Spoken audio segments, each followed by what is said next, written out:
একটি বিশ্ব যেখানে লেনদেন ডিজিটাল, নিরাপত্তার চ্যালেঞ্জও সেইভাবে বেড়েছে। কৃত্রিম বুদ্ধিমত্তা এআই যেমন আমাদের জীবনকে সহজ করেছে, তেমনি সাইবার নিরাপত্তার এক নতুন অধ্যায় উন্মোচন করছে। কিন্তু প্রশ্ন হচ্ছে, আমরা কি সত্যিই প্রস্তুত? বাংলাদেশ ব্যাংকের সাইবার হামলা, বিভিন্ন ব্যাংকের কার্ড জালিয়াতি এবং ডিজিটাল অর্থনীতির ঝুঁকি আমাদের বুঝিয়ে দিয়েছে যে কেবল আগের নিয়মে চললে চলবে না। এমনকি এআই ভিত্তিক প্রতিরক্ষা ব্যবস্থা গ্রহণের সময়ও এসেছে। কিভাবে বাংলাদেশ এই বিপ্লবের অংশ হতে পারে, এ বিষয় নিয়ে আমরা কথা বলেছি professor of business analytics and deputy director of the centre for applied and responsible AI, university of Newcastle, NSW, Australia. চলুন শুনি তার বিশ্লেষণ। Look, financial information, banking information systems are sophisticated information. Foreign কান্ট্রিগুলো সাধারণত বিভিন্ন ধরনের ডিজিটাল কারেন্সি ইউজ করে এবং বিভিন্ন ধরনের রেট আছে, এক্সচেঞ্জ রেট আছে। হয় কি যখন এই ধরনের মাল্টি ট্রানজাকশনাল সিচুয়েশন আসে, প্রতিটা ব্যাংকিং সিস্টেম স্পেশালি ইন্টারন্যাশনাল অডিয়েন্সে তারা খুব সফিস্টিকেটেড সলিউশন ইউজ করে। হ্যাভিলি সাইবার সিকিউরিটি সিস্টেমসের যে ব্যাকবোন, এটা হ্যাভিলি সিকিউর। এই সিস্টেমসগুলো এতটাই সিকিউর করা থাকে যে এদের কোনো ডাটাই কখনোই নর্মাল ট্রানজাকশনের মধ্যে দিয়ে যায় না। এগুলো heavily secure encryption decryption technology প্রতিটা ডাটা সেটস এর ভিতরেই থাকে। এবং নট অনলি দ্যাট, এগুলো প্রতিটা ডাটার সাথে ইন্টেলিজেন্ট এআই এজেন্ট বসে থাকে। যদি একটু ইরেগুলারিটিস পায় তাহলে সেটা সঙ্গে সঙ্গে ট্রিট করতে পারে এবং সঙ্গে সঙ্গে সেটা আইডেন্টিফাই করতে পারে এবং অ্যাপ্রোপ্রিয়েট ট্রিটমেন্ট, অ্যাপ্রোপ্রিয়েট যে প্রসিজার তারা সেটা অ্যাপ্লাই করে সেটা যদি কোনো প্রবলেম হয় করতে পারে। Any transactions made by anyone from any parts of the world, তো আমাদের দেশে এই ধরনের সিস্টেম নাই। এআই ওরিয়েন্টেড সলিউশন এটা আমাদের দেশে দিতে পারে, যেটা কিনা আমাদের হ্যাকিং বন্ধ করে দিবে, মানি লন্ডারিং বন্ধ করে দিবে। কেউ কোনো অস্বাভাবিক একটা অ্যামাউন্ট একটা কান্ট্রি থেকে আরেকটা কান্ট্রিতে পাঠাতে পারবে না। সে যদি পাঠায় ফেলে, কে পাঠাচ্ছে, কোন টাইমে পাঠাচ্ছে, তার পরিপূর্ণ ডিটেল সে অথরিটির কাছে চলে যাবে এবং 1 সেকেন্ডের মধ্যে চলে যাবে এবং অথরিটির সঙ্গে সঙ্গে তাকে অ্যারেস্ট করা বা যে কোনো ধরনের ভূমিকা নিতে পারে। এটা হচ্ছে এটার জন্য খুব important. And to be continuously working hand to hand. বাংলাদেশের মতন উন্নয়নশীল দেশের জন্য সাইবার সিকিউরিটি এখন সবচেয়ে বড় চ্যালেঞ্জগুলোর একটি। ব্যাংকিং সেক্টরে AI driven security systems, real time fraud detection, machine learning base threat analysis এবং প্রেডিক্টিভ অ্যানালিটিক্স অত্যন্ত গুরুত্বপূর্ণ হয়ে উঠেছে। প্রশ্ন হলো, বাংলাদেশ কি এসব প্রযুক্তির জন্য প্রস্তুত? বাংলাদেশের কিছু bank basic AI based security measures গ্রহণ করলেও তা এখনও অপর্যাপ্ত। বর্তমানে Bangladesh bank fraud detection system ব্যবহার শুরু করলেও এটি এখনও এআই পাওয়ার্ড নয়। ব্যাংকগুলো ম্যানুয়াল ট্রানজিশন মনিটরিংয়ে বেশি নির্ভরশীল। সাইবার নিরাপত্তার জন্য কোয়ালিফাইড এআই এক্সপার্টস এখনও পর্যাপ্ত নয়। অন্যদিকে জানা দরকার অন্য দেশগুলোতে কি হচ্ছে।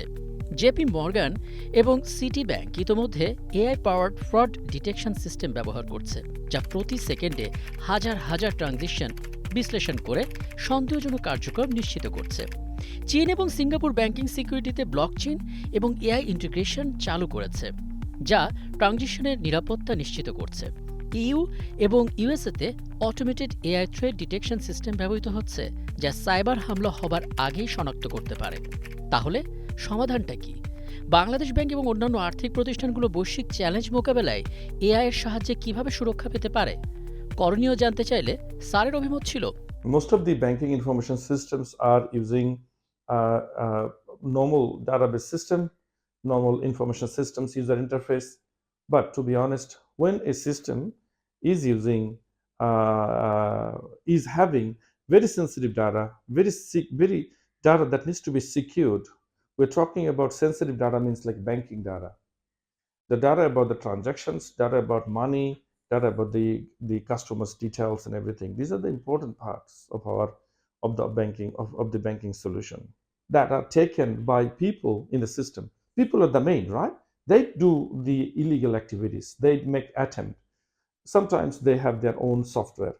They use some sort of software to be acting upon them, and they are AI-powered software because they're intelligent. So we have to have appropriate AI knowledge, appropriate AI-powered solution, and the AI-powered solution only can address these kind of problems, especially the cybersecurity. Machine learning base intrusion detection system গ্রহণ করা, যা প্রতিটি cyber আক্রমণের পূর্বাভাস দিতে পারে। Automated threat intelligence ব্যবহার করা, যা কৃত্রিম বুদ্ধিমত্তার সাহায্যে সাইবার আক্রমণের উৎস চিহ্নিত করবে। AI driven fraud detection system প্রয়োগ করা, যা সন্দেহজনক লেনদেনের সঙ্গে সঙ্গে শনাক্ত করতে পারবে। ব্লকচেইন এবং এআই এর সমন্বয় ঘটানো, যা লেনদেনকে সম্পূর্ণরূপে সুরক্ষিত করবে। বাংলাদেশের সবচেয়ে বড় চ্যালেঞ্জ হলো দক্ষ জনবল তৈরি করা। এআই ড্রাইভেন সাইবার সিকিউরিটি পরিচালনার জন্য যা প্রয়োজন: ডেটা সায়েন্স এবং মেশিন লার্নিংয়ে দক্ষ জনশক্তি, ইথিক্যাল হ্যাকিং এবং সাইবার সিকিউরিটিতে প্রশিক্ষিত বিশেষজ্ঞ সরকার এবং বেসরকারি খাতে যৌথ উদ্যোগে এআই সেন্ট্রিক শিক্ষা ব্যবস্থা। বাংলাদেশ যদি এখনই এআই শিক্ষাকে গুরুত্ব না দেয় এবং এআই প্রযুক্তির সঠিক ব্যবহার না শেখে, তথ্য প্রযুক্তি ও ডিজিটাল সেক্টরে পিছিয়ে পড়বে এবং ভবিষ্যতে বড় ধরনের সাইবার হামলার ঝুঁকিতে থাকবে।